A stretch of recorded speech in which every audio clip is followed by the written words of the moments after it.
Agora a gente fala sobre a Petrobras e para isso vai ao vivo até lá ao Rio de Janeiro. A empresa aprovou um reajuste salarial de 43,88% para a diretoria da estatal. Com isso, o salário, por exemplo, do presidente, Jean Paul Prates, pode chegar a mais de R$165 mil. Belo salário, hein? Matheus Coelzer está próximo ao seu, eu imagino. Tá ali, né? Pau a pau com o seu salário, não é? Conosco por aqui. Vamos conversar, traz pra gente os detalhes sobre isso. Matheus, a proposta ainda vai ser enviada para avaliação, brincadeiras à parte. Bem-vindo, boa sexta-feira para você, Matheus.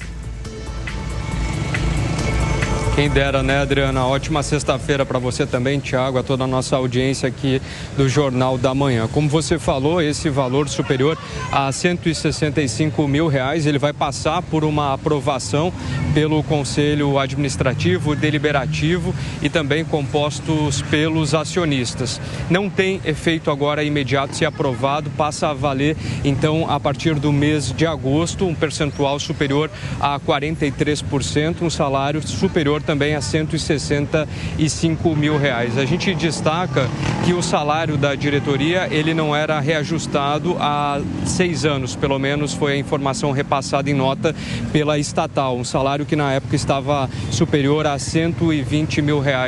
Esses valores também vão ser repassados para executivos, para diretores, obviamente não nesse percentual, mas um percentual que também não foi divulgado.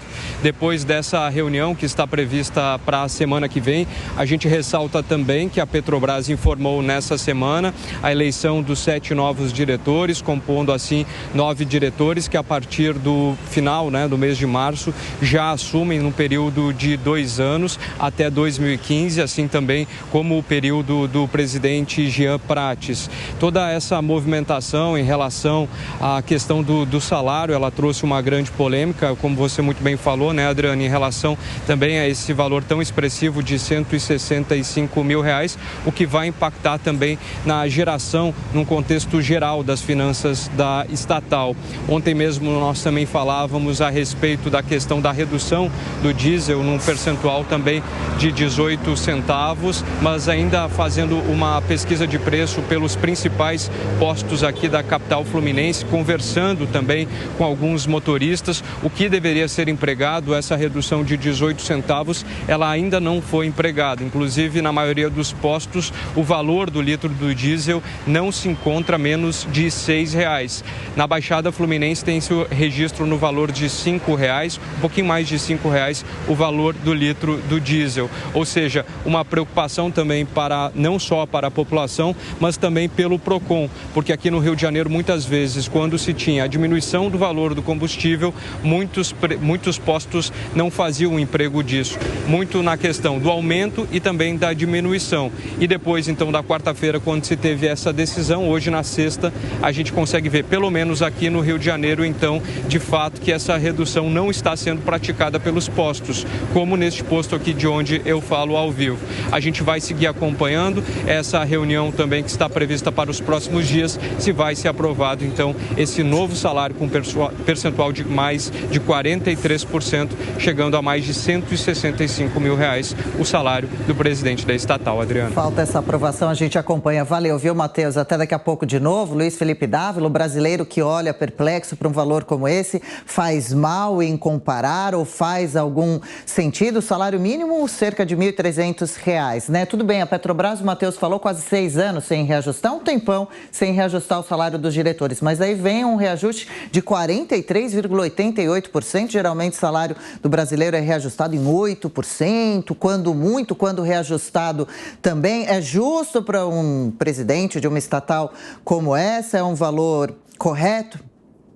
Olha, Adriana, deveria ter o reajuste da inflação. Se nós temos de conter as despesas no governo e mesmo hoje nas empresas, porque o mercado está em queda, ou seja, a economia brasileira não cresce há muito tempo, é óbvio que 40 e poucos por cento parece um reajuste extremamente elevado e generoso para o novo presidente da Petrobras. Além de tudo, no momento em que a Petrobras vem reduzindo investimento, que a Petrobras vem fazendo pouco para essa transição energética no Brasil, então é hora de focarmos na Petrobras como uma empresa que tem que ganhar mercado. Está aí o governo achando que a Petrobras teve um lucro gigantesco, que é um absurdo.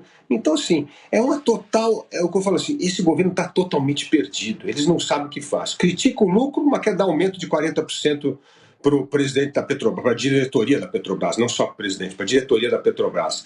Ou seja, o que nós queremos fazer? Diminuir o lucro da empresa e aumentar salário? Ou seja, é uma lógica totalmente errada, anti-mercado, que prejudica a empresa, como prejudicou no passado. Não podemos esquecer que no governo Dilma Rousseff, ela quase quebrou a Petrobras, por causa dessa política irresponsável. Então, o que nós vemos é, de novo, intervenção do governo para aumentar gastos, diminuir investimento e criticar lucro. Ou seja, o Brasil está à deriva com um governo que até agora parece que não entendeu nada e não aprendeu nada com os erros do passado. Amanda. É uma política incoerente, né? Quando você fala, a gente teve há pouco o anúncio, algumas semanas, do lucro e da distribuição recorde de dividendos da Petrobras, mais de 200 bilhões de reais. Isso caiu na boca do presidente Lula, ele disse que é um absurdo a distribuição de dividendos, que parte tem que ser reinvestida na empresa, tem que ser usado para investimentos e não para pagar acionistas majoritários, como a própria União, nem minoritários. Sinalizou por uma nova política de distribuição de dividendos, ou seja, menor. E aí você está discutindo também, ou vai começar a discutir, a paridade de preço de importação, chamado PPI, que é a fórmula que a Petrobras usa para reajustar o preço da gasolina e do diesel. Ontem, aliás, o próprio presidente aí da empresa, o Jean Paul Prats, deu uma declaração controversa, dizendo que a Petrobras já não pratica mais o PPI, que vai praticar o preço do mercado brasileiro. Óbvio que isso tem que passar por todo mundo, por todas as fases, etapas, diretoria, conselho de administração, isso tem que ser aprovado, e não foi ainda. E no mesmo dia você tem esse anúncio de um aumento de mais de 40%. A justificativa, o argumento deles, da diretoria, olha, os nossos executivos ganham menos do que seus pares no mercado. Tudo bem, numa lógica de mercado, não sei, pode até ser que isso seja verdade. Sem dúvida, a Petrobras é uma das maiores, mais lucrativas empresas, não só do Brasil, da América Latina, como do mundo, com uma distribuição recorde de dividendos que a coloca aí também no ranking das maiores do mundo. Mas você precisa ter uma coerência na prática e no discurso. Não dá para você outorgar esse aumento de mais de 40%, chegar a um salário milionário de 165 mil reais, quando você está discutindo preço de gasolina, quando você tem um salário mínimo, como você disse, de 1.300, vai chegar a 1.320 reais. É um despropósito num país com tantas desigualdades como o nosso. Então, de fato, pega muito mal.